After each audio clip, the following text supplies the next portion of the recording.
Hi everyone, Harry here from Virtua and very pleased to be joined by Gary Bracey, our chairman today. So Gary, if you'd like to introduce yourself. You've just done it for me. Hi, Harry. My name is Gary Bracey. I am the co-founder and chairman of Virtua. Together with Jawad Ashraf, I co-founded the company in September 2017. So we've been at it for 5 years now. Brilliant. And what's your role at this time?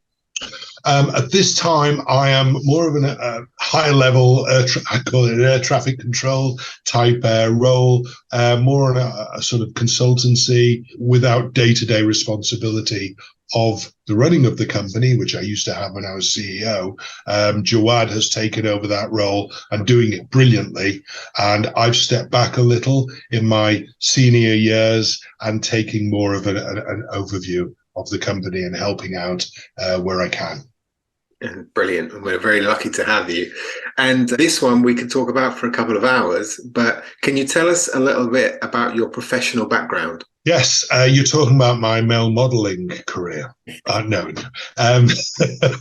I've spent most of my working career in video games, starting in the early 80s at the dawn of what were computer games back then, started up my own business, one of the first retail computer game stores in Liverpool. Then I joined a fledgling company called Ocean Software, as it was back then, which then became one of probably the largest games publisher stroke developer in the world in the early 80s, and then progressed throughout my career from computer to console to handheld to PC to mobile, VR, every format for video games, computer games, I've one way or the other been involved.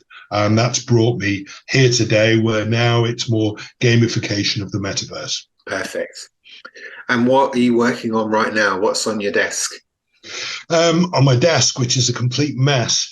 I'm very, very interested in what we're doing on the game side. I mean, it's only relatively recently that we've actually married the two genres, if you like.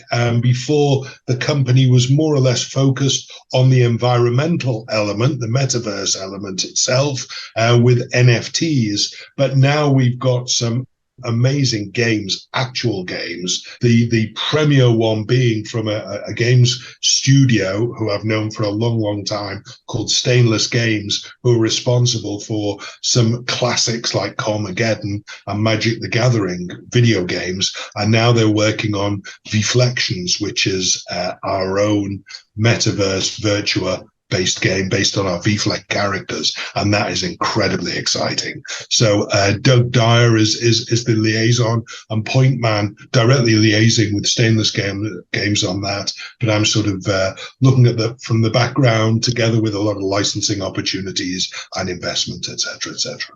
Superb, keeping you busy then. Well, I'm trying not to. I'm supposed to be semi-retired now, but it's something I love. I mean, I love doing this. I love staying involved.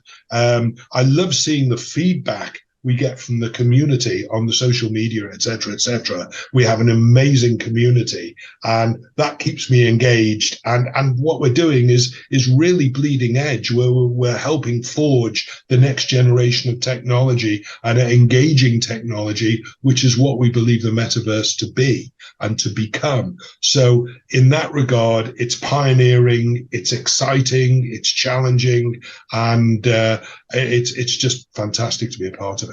Brilliant. And last question, and you've given me a bit of an insight into how you're going to answer this one, but can you tell us something interesting / quirky about yourself and something you're passionate about? Yeah, well, I've always been passionate about movies, and I've been licensing movies for video games for many years. But probably the pinnacle of that was when I was invited to appear in one of the movies we'd licensed.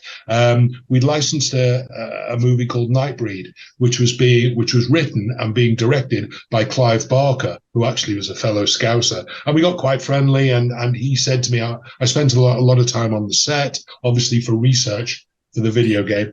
And he invited me one day and said, would you like to be one of the characters in the movie? So yeah, of course. And it was a monster movie. So I spent 4 hours in makeup with prosthetics, and I have images, and that was just extraordinary. I was working with the cast as well. People like David Cronenberg was in it. Wow. Although he's a director, he actually acts as well, and he was the protagonist in the movie. And Charles Hayde, who was famous from Hill Street Blues, and Clive Barker himself. So all the merry men. It was great, and an amazing experience. That is awesome. I can't wait to see those photos Oh and God.